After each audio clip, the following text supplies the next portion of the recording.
Ahbabuna fillah, di antara bacaan khusus bagi Imam Hafs yang terdapat pada Fawatih As-Suwar, iaitu pembukaan surah Al-Quran, ialah bacaan yang terdapat pada surah Ali Imran. Ia hanya khusus pada surah Ali Imran dan ia tidak berlaku pada surah-surah yang lain. Yang mana saat kita sambungkan ayat yang pertama dengan ayat yang kedua dalam surah Ali Imran, maka pada ketika itu ada beberapa bacaan. Bacaan yang pertama ialah dengan cara kita waqaf pada setiap tempat. Alif Lam Mim.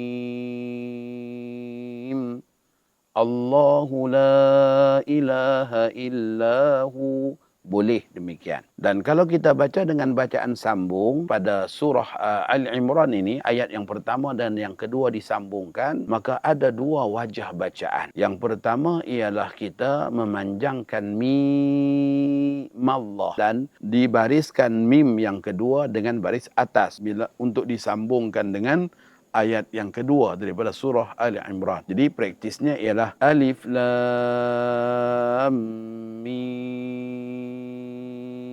Allahu la ilaha illahu. Itu mi kita panjangkan 6 harakat, kemudian disambungkan langsung dengan ya Allahu la ilaha illahu. Dan begitulah juga bacaan yang kedua ialah mim Allah. Mi itu dipanjangkan kadar 2 harakat saja. Alif lam